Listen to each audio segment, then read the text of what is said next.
Welcome to the Garage Gym Experiment podcast, where we dive deep into the home gym scene. Each week, we put out Sunday surveys where you tell us your thoughts on products, builds, and all things home gym related. We're here to break down the numbers and to talk shop. So thanks for listening, and let's get started. Hey, everybody, and welcome back. This is the Garage Gym Experiment podcast. I'm Adam. Jake is here too. Tonight, we are tackling a repeat true or false survey we did about 3 years ago, seeing if there's any interest in the 4th of July sales this year, have a few Airbnb questions, and seeing what others think of the Henny Attachment.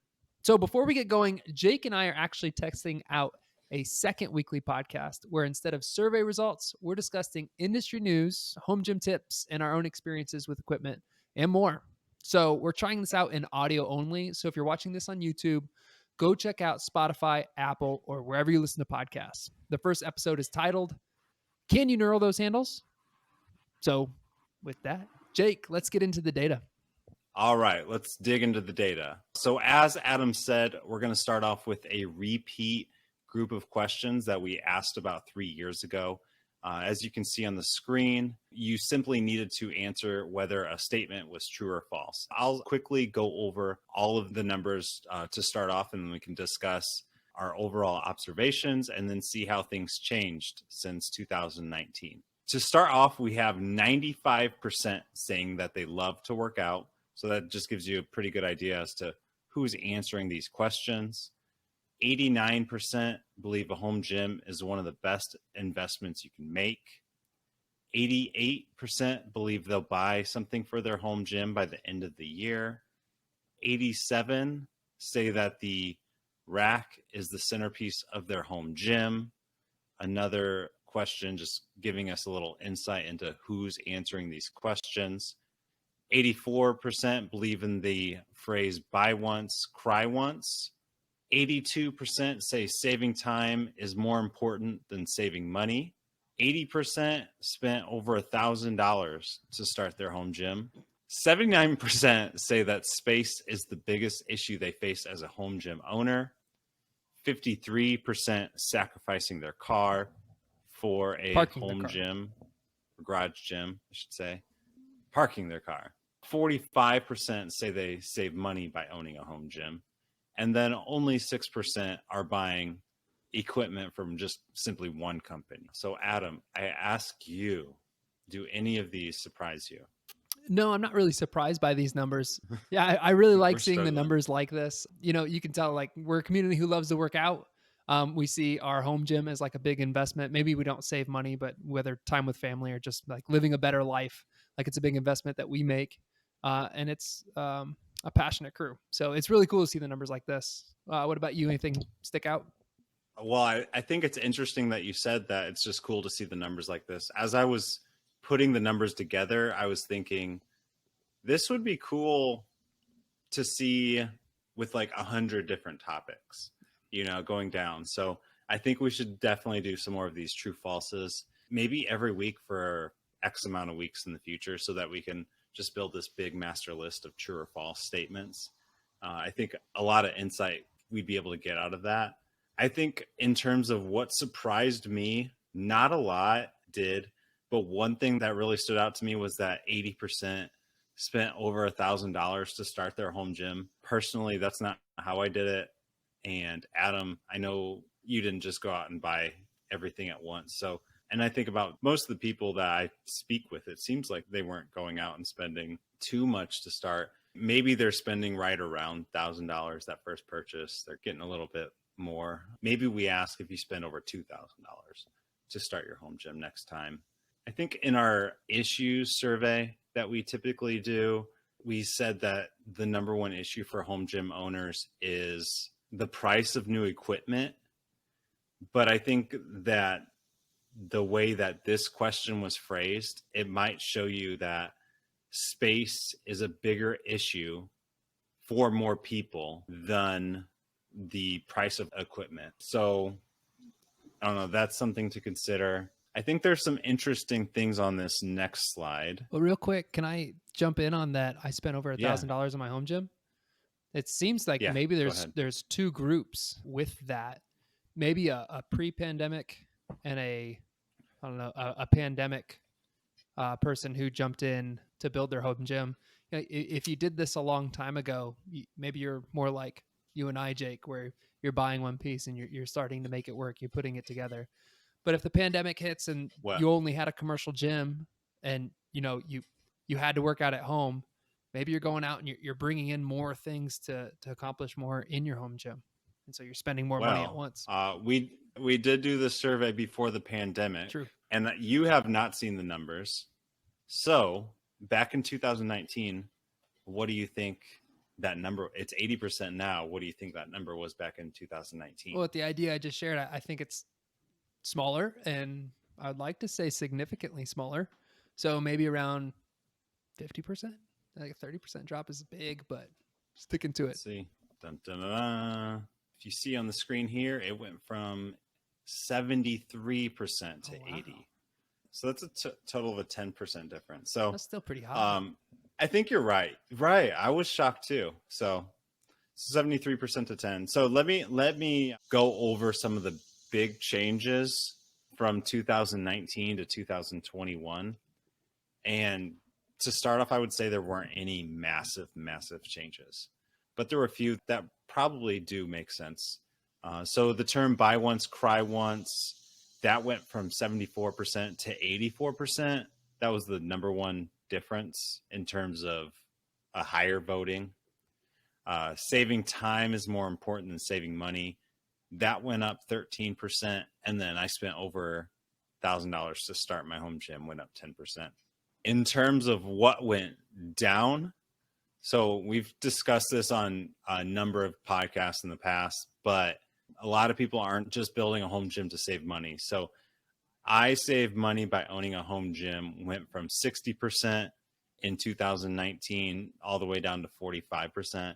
And this is just a repeat question that we've done many times, and we've also tracked its progression, and it's also shown that it's going down. So I think more people are just seeing the value of a home gym outside of saving money. I sacrifice parking for my car for a home gym went down from 70% to 53%.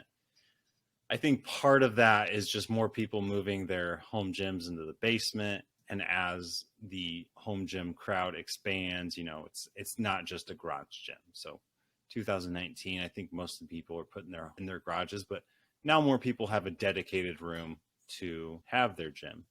And then lastly, this one went from 12% to 6%, but I buy all my equipment from one spot. So while that one's the biggest one, it only went from 12% to 6%. So most likely you're adding a variety of equipment to your home gym, not based on just what one company sells. Any surprises there? Yeah, it's I sacrifice parking my car for my home gym. I think more people have basement gyms and homes in their garage. I know basement gyms are becoming more prevalent. I did that. So in 2019, answering this survey, like I was in a garage gym. I couldn't park in my garage. Now I'm in the basement. So my vote has changed to match that drop. I guess I didn't realize like in the community there was and I'm not saying they're all moving to the basement or somewhere else in the house. It could be just like better storage solutions or things like that. But yeah, that's still a surprising drop. I think that one would surprise me the most. I do think that's part of that. I think more people are aware of the space saving equipment that you can use, especially with the pandemic crew. So I think a lot of the pandemic people, they came in, they wanted a home gym, but they didn't necessarily want to give up their parking. So I think they might have went with more of a space saving option. But anyways, yeah, overall not like massive changes from 2019, but there's a few things that you can definitely see some shifts. All right, let's move on to, we asked if you were likely to take advantage of any of the sales during the 4th of July sales. Overall, most people aren't. 36% said zero chance. 45% were doubtful. 10% were likely, but not yet. And then 8.8% said yes. So we asked this Sunday night. So it was 4th of July. Some of them are still going on right now. We're talking about this on the night of July 5th, and there's still a few. But overall, only about 19% were even likely. So not too much of an interest. Next up, we asked a few questions about Airbnb. So, number one, would you pay more for a stay at an Airbnb with a full garage gym setup? 62% said yeah. And then, if so, how much extra do you think you'd pay for a full garage gym at an Airbnb? About 29% said less than $20. 48% said $20 to $50. 16% said 50 to 75, and then 7% said more than 75. So kind of a broad question, not a lot of context to that second one, but I think it's interesting that people would even pay more for a home gym in their Airbnb. I personally am staying at an Airbnb in like 3 weeks and really wish there was a home gym. If there was a decked out garage gym, I definitely would pay over $50 more for something to be able to use. Yeah. I put like a pretend number for like a night at an Airbnb, like in my head, like say it was just like my wife and I'm paying $140 for a place. I could easily see one right next to it for 190, but with like a full gym and like, yeah, I'm for sure going to pick that one instead for an extra $50. Yeah, I'm in. Yeah, I agree. I think like per night, we'd have to do more math around like what's it worth it per night. But I definitely would, having the ability to just go and get a workout and think it would have to be a decked out garage gym. I don't know what kind of like insurance or liability someone would have to have, call. but I think there's still, you can make it safe, make them sign a waiver. Like if you hurt yourself in the gym, then you can't sue us.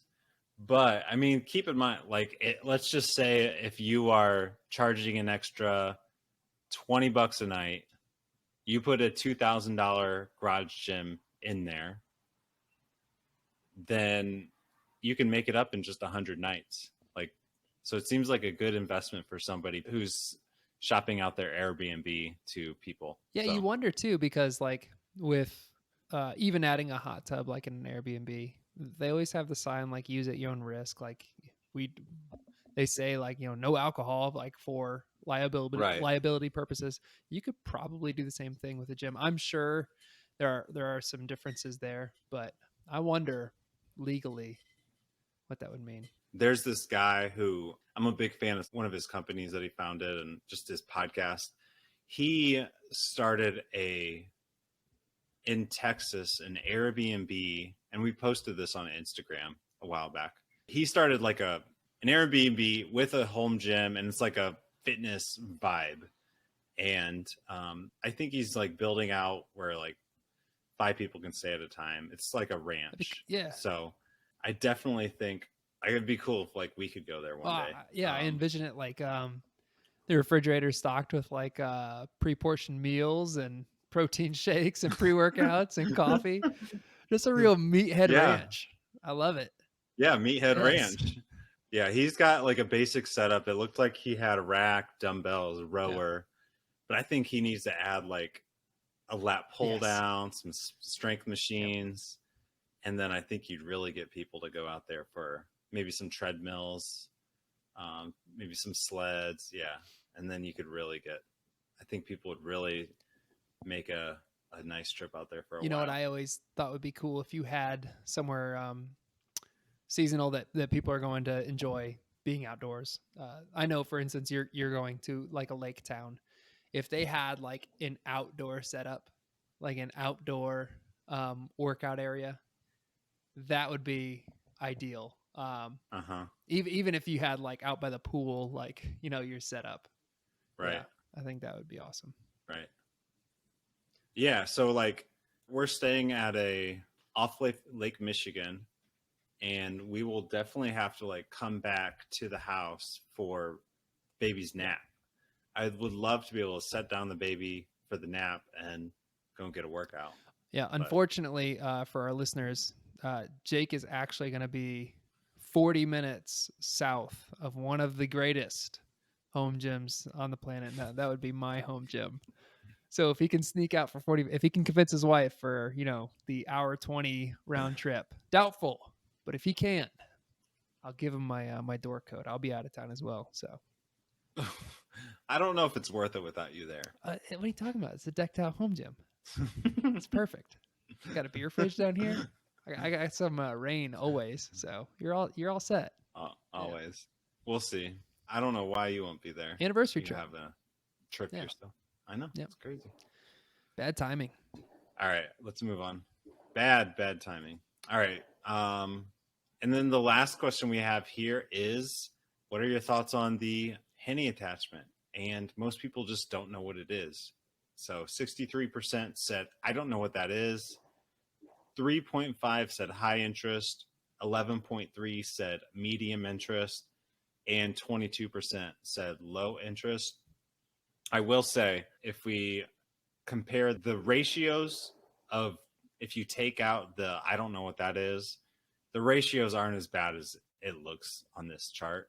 No, I don't think this is a negative chart. I think this is, if I were the owner of the Henny attachment, I'd be excited. Like when we had other, product producers on, and they said, like, with a large portion not knowing what it is, that's just an area of the market where they can go after. So yeah, so 63 still don't know what that is. So I like it. Hopefully it gets some more exposure and more people testing it out, and we can get a better feel for what the market says. Yeah, it looks like a much easier way to access some of the movements that like jammer arms would offer, and a lot cheaper too. I think it's pretty neat. Yeah. Yep, that's why I like it. All right, I think that's going to do it. Cool. Well, that's going to do it for us. Did you like tonight's episode? Be sure to keep your eye out for new episode releases wherever you listen to podcasts. Stay involved in our social media sites by following Garage Gym Experiment and taking part in our Sunday surveys on Instagram so that you can be a part of the conversation.